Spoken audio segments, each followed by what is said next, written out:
My English name is Shannon Campbell, and my ceremony name is Wakankari Otawi. That's Many Lightnings woman. What is your spiritual name mean to you?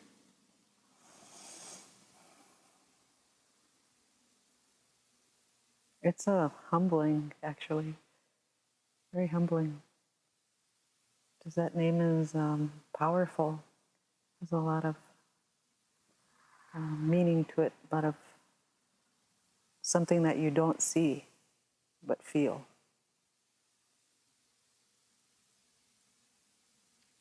Can you relate to that? Yeah. In what way? Because a lot of what I experience is not seen. It's something that's felt.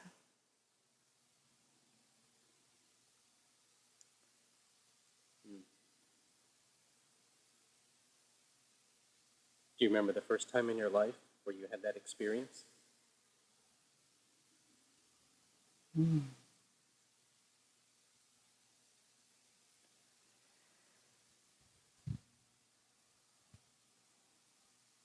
Probably when I was a little girl.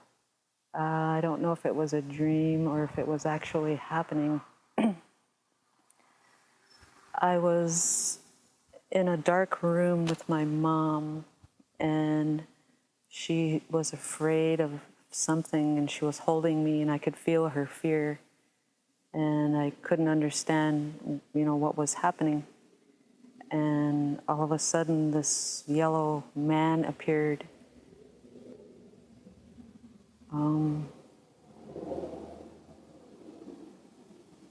I couldn't tell if he was real or if he was an apparition.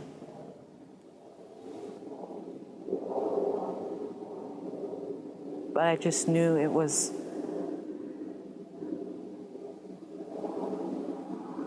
something that wasn't an everyday, ordinary occurrence.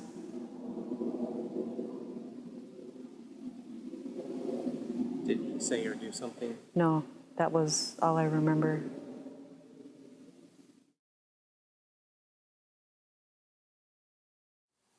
Well, I was born on the Fort Peck Reservation in Montana, and my mom raised us with our grandpa and grandma, her parents, and there was my older brother and two younger sisters, and then another younger sister came a little while after that, and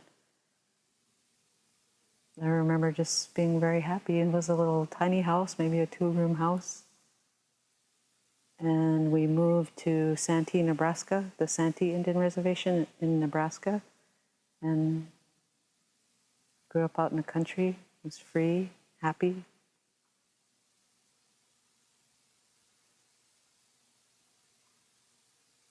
Tell me about your mother. She was always gone working. So I was pretty much raised by grandma, my grandma, my mom's mom. And I got really close with her, so close that I called her mom. What was your grandmother like? She was quiet, always busy, sewing. What do you think you learned most from your grandmother? How to conduct myself around other people. You learn more when you're quiet about people, about your surroundings.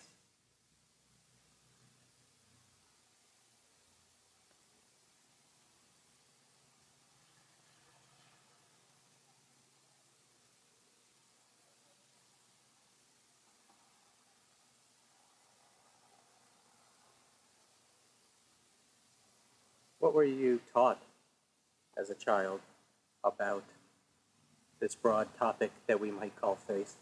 Like what traditions were you raised in, and what were some of those early messages you received?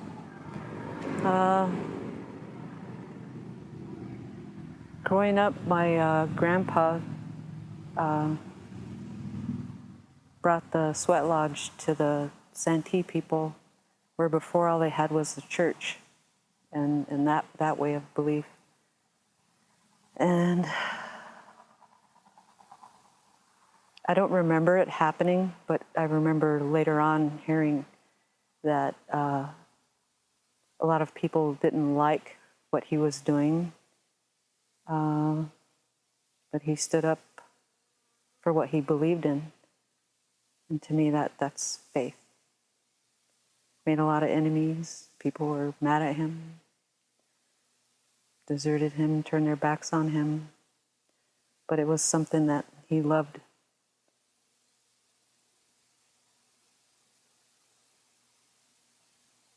What do you remember him telling you about that time? Did he speak to you about? No, that was the men folks.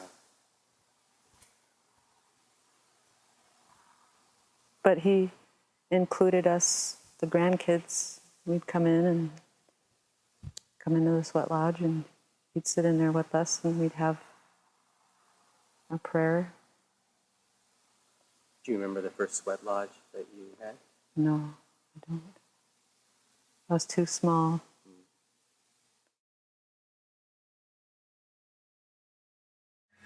I was getting ready to fast or go on a vision quest, and I got there a day early, and that evening there was a big thunderstorm that came, and there was lightning all around the 4 directions, and it was pretty intense. And the next day we had more women show up, and there was another woman that was getting her name at the same time as me, and she didn't have a plume, and the women wear the plumes. So I shared the extra plume that I had with her, and we got our names at the same time. It was almost like a dream. And it didn't hit me until after the ceremony was over.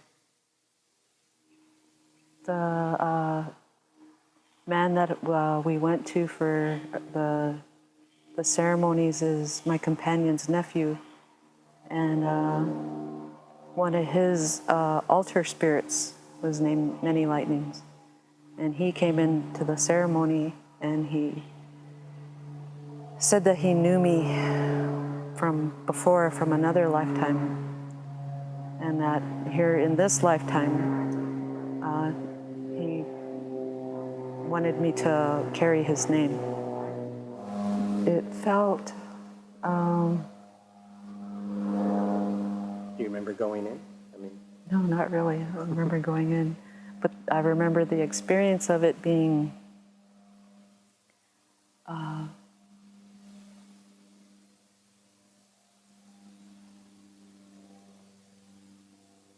that was the way it was supposed to be. That it was already all planned, set up.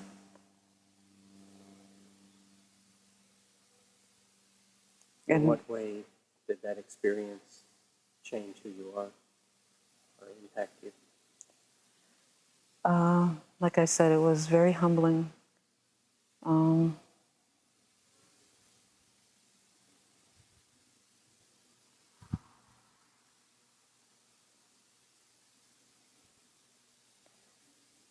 There are times when I get a little down on myself, and it helps me to remember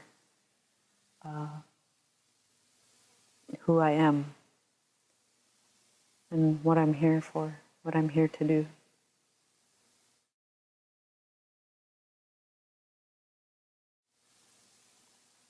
What do you think you're here to do?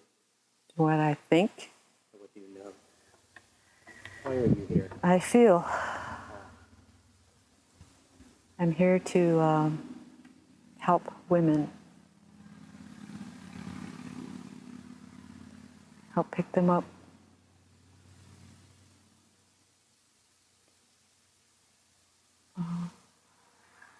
In what way?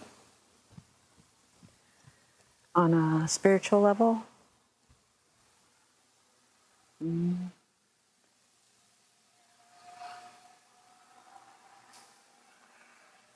to help them find who they are. What message do you have for women who will see this?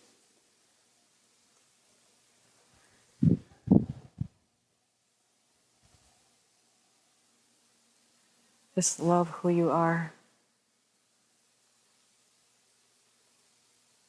Learn about who you are. What experience would you relate to the women who will see this that would help them understand that lesson? What experience from your own life has taught you that life?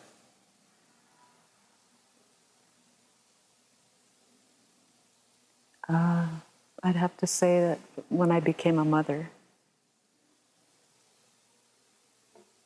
So tell me about that. Tell me about becoming a mother and what it taught you.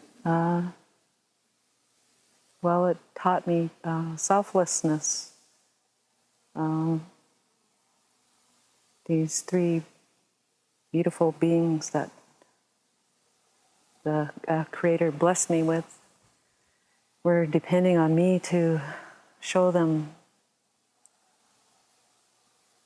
what love is,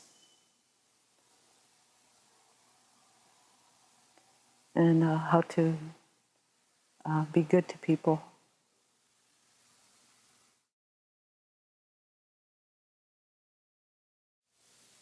I guess to me it means it's just something inside of you that knows. It's an inner knowing that there is something greater than us.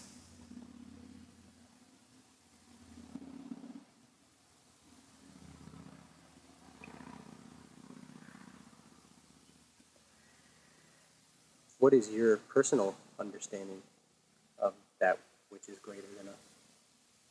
What some people might call God or higher power, creative spirit? What's your personal understanding of that in your life?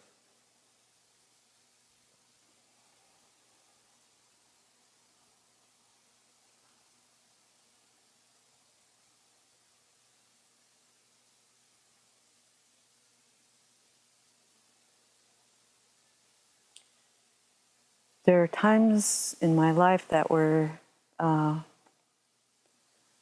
it felt like the lowest points, I guess what you would call down and out. And I asked for help. And I probably didn't pay attention to when that help came, but like in hindsight, I've seen everything that I asked for came when I needed it.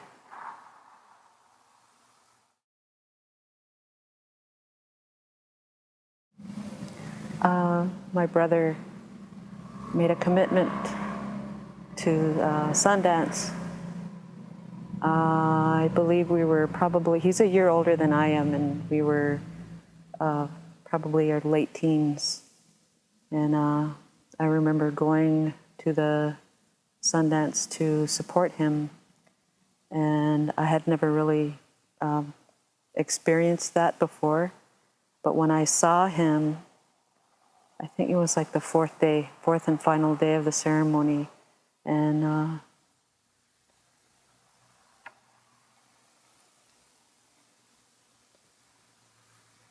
I was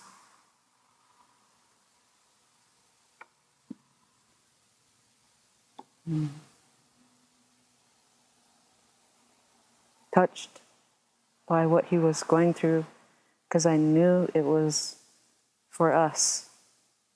what he was, the suffering and the sacrifice that he was putting himself through so that we could have our good health, so that we could have help, spiritual help.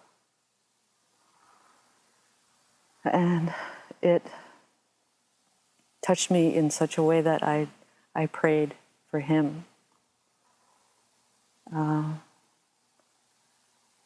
I was always taught to pray for others. And I had a hard time, and I felt a little funny about praying for myself or asking for help. But it's in those moments that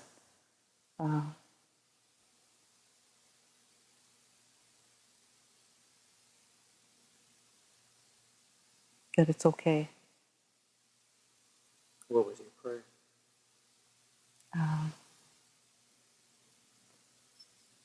That someday I would have the strength to help the way my brother was helping. Has that come true? A millionfold. Tell me how it's come true. Well, just look where I'm at.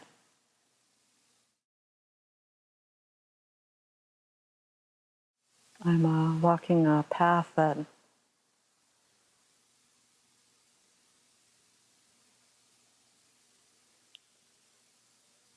I started walking years ago, but didn't really realize what I was doing. I didn't really, the focus wasn't always on me, it was always on others. And it's one of them situations where you can enjoy the fruits of your labor now because you've done enough to help others.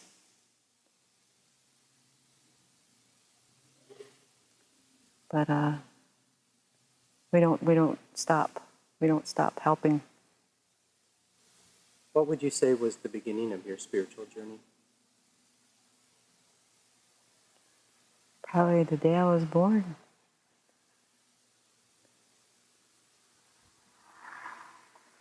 To me.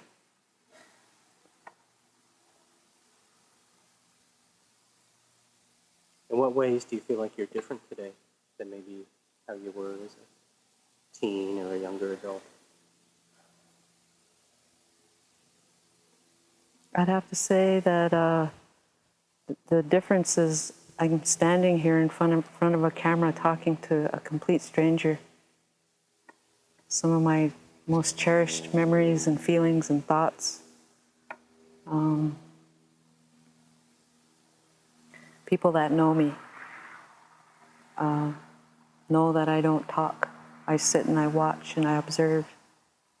And so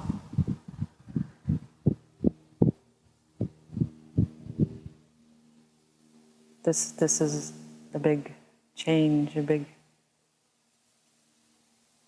step for me.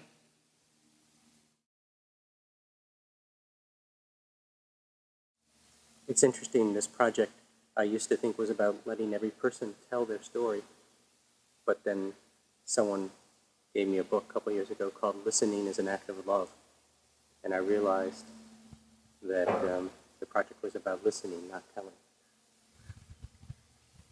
And I'm wondering if it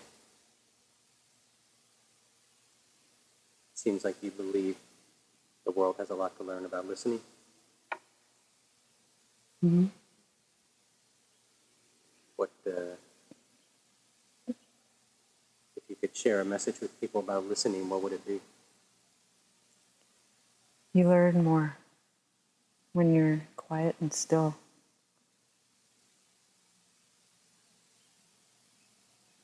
Than you would if you were a chatterbox. How can you learn anything if you can't still yourself and find that quiet place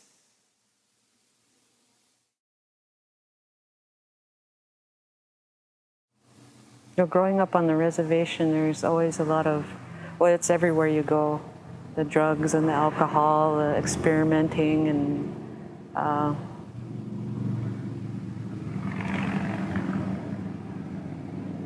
I fell into that in my 20s, and I'm in my 40s now, and I'm seeing that happens a lot to people in their 20s. It's like a blur, when you pick up the alcohol, and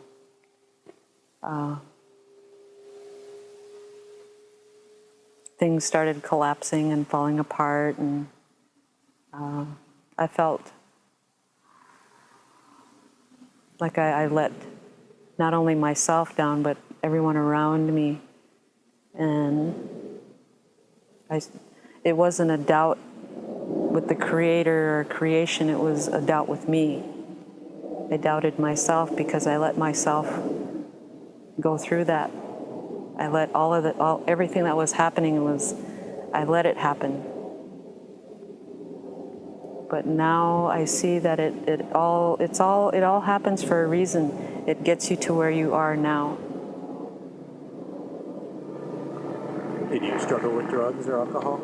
I struggled with myself. The alcohol and the drugs were just added to it. So tell me about that time.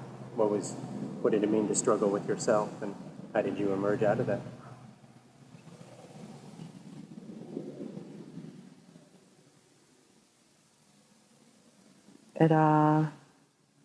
I was doing good with my spirituality and being clean and sober.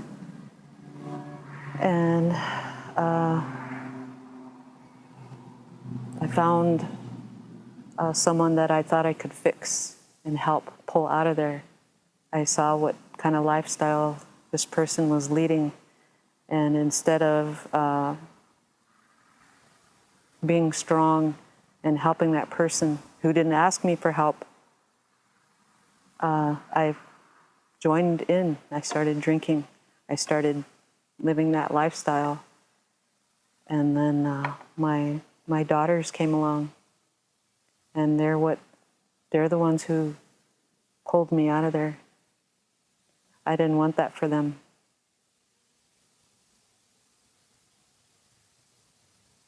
They said something, or just by having your daughters? Just having been born. Do you remember the moment where you had that realization? Yeah, when they were infants, tiny, and just looking into their eyes and holding them. I knew they were gifts, blessing.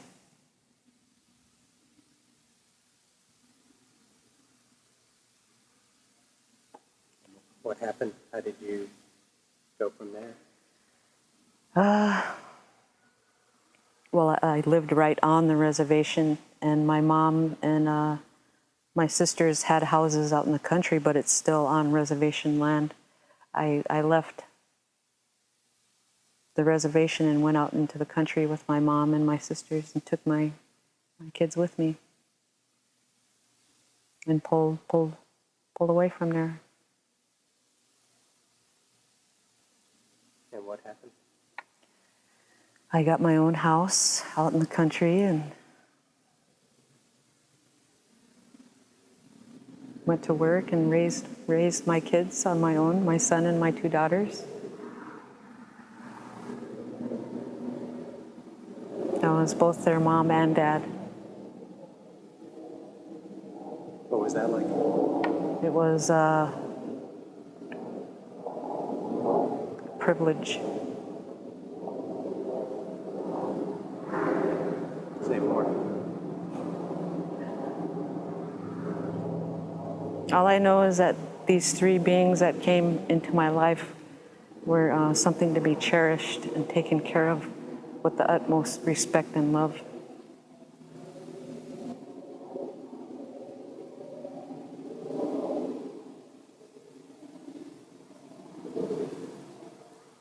What have you learned most from your kids? Unconditional love.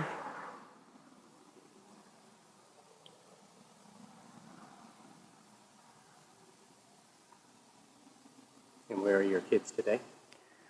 In school, and my son is taking care of my house. How old are they now? My son is 20, and my girls are 15 and 16.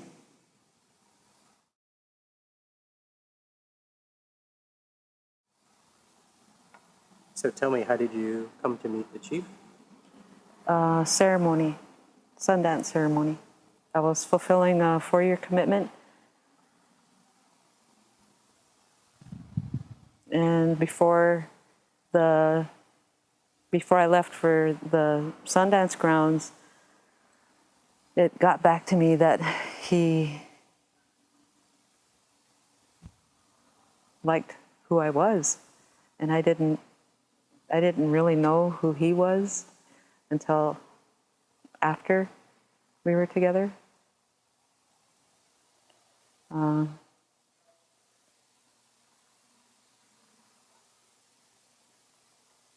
Through ceremony, the spirits told him to find a companion, or we'll find one for you.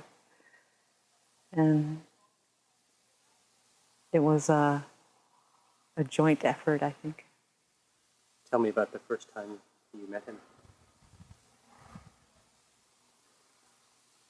I never really was formally introduced to him. He was always there at the ceremonies doing his work, and I never personally spoke with him or sat down with him and had a cup of coffee and cigarette or whatever. I didn't do that.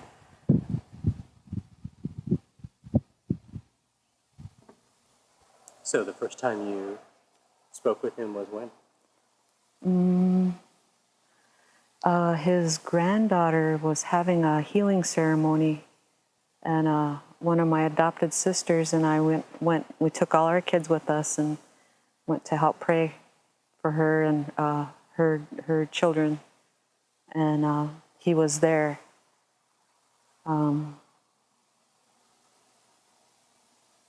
After the ceremony, they were bringing food out for everybody, and he went outside, and I don't know why I went out there. I went out there and I told him, what I wanted to do to help humanity, I guess you could say. And I had just gotten out of the military, and I needed to get myself well. I wanted to work on myself first. And I needed help through ceremony, and he was the person to go to.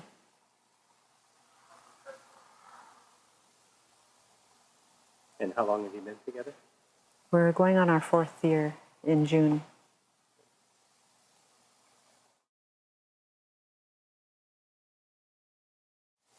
And you were in the military? Yeah. I missed that part of the story. Oh, When were you in the military? I went in May of 2000. Got out in November 2003. What'd you do? I was a tank mechanic. Where were you based? I went to basic training in Fort Jackson, South Carolina, and then I went to tank school up in Aberdeen Proving Grounds, Maryland. And my first duty station was Korea, and then Fort Stewart, Georgia. We got rotated out to Kuwait, and I went into Iraq. What was that experience like?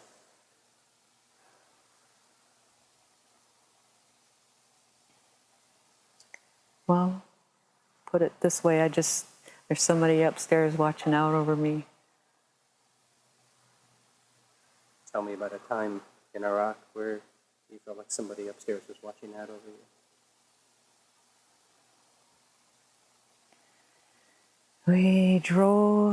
I was driving a 5-ton truck, and I started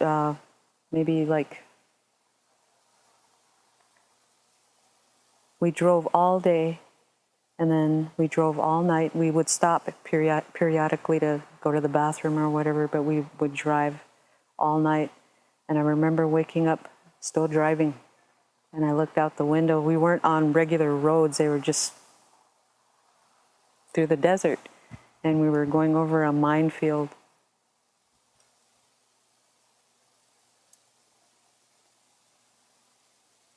What did you do? I just kept on driving. You saw the mines. I saw the mines. I looked out the window and they were all over. And what happened?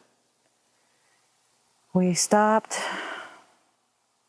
There were fuel trucks that would pull up and find us later, and we'd refuel.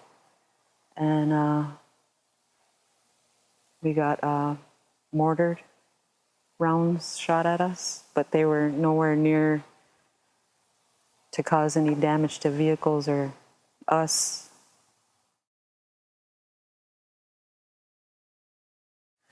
My children, my life, this way of life. Life.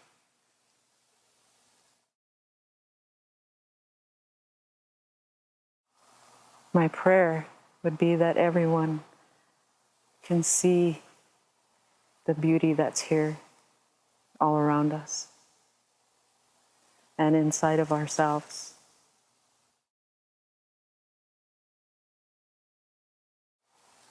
Be good to yourself and be good to others.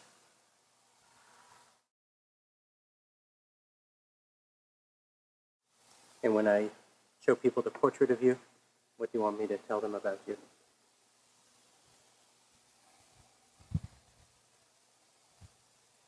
Whatever your heart tells you to. I really appreciate you doing this. It's an honor. And I promise to hold it sacred and use it for good things. Thank you. Thank you. Wasn't as bad as I thought it was going to be.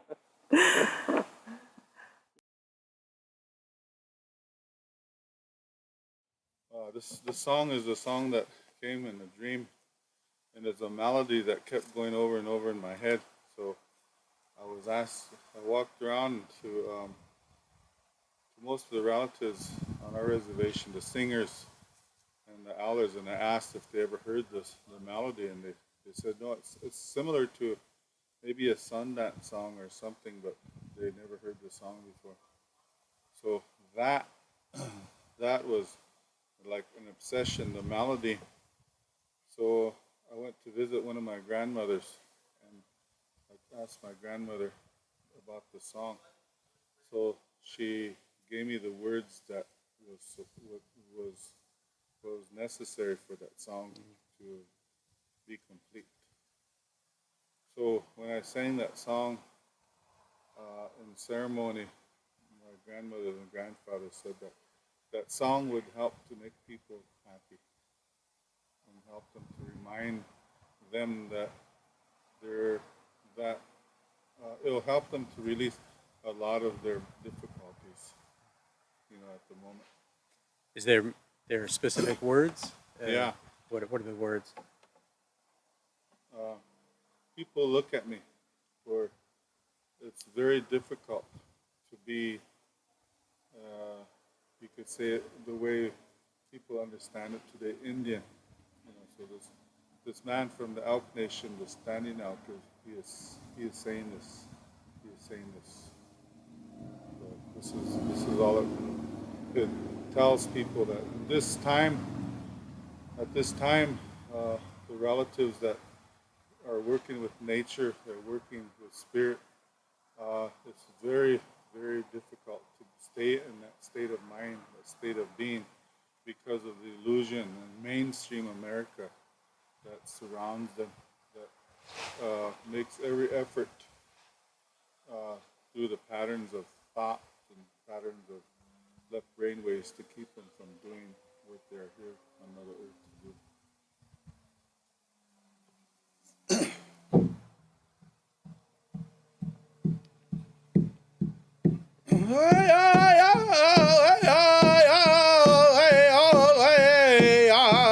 Way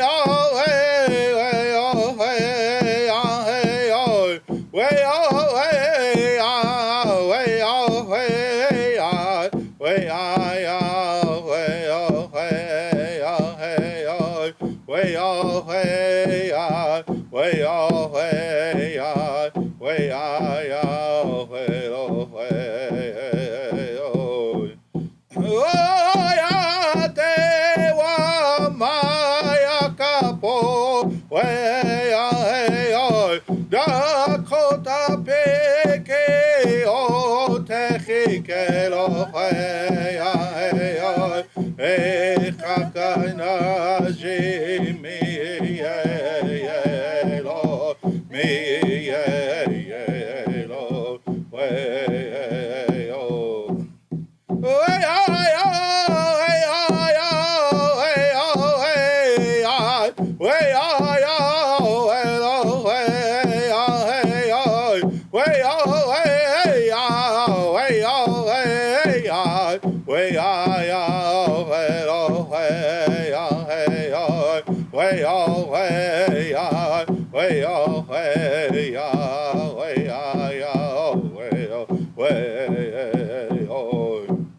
Oh, ya te wa maya kapo Dakota peke o te kero e kakana me lo me lo oh. God bless you. Thank you. Yeah, we slept in a place where there was cats, so we got fur balls in our throat. It takes a few days to digest. Well, then a hairball will help Yeah, you soon. now and then a hairball. Come Well, thank you both so on. much. Okay, thank you.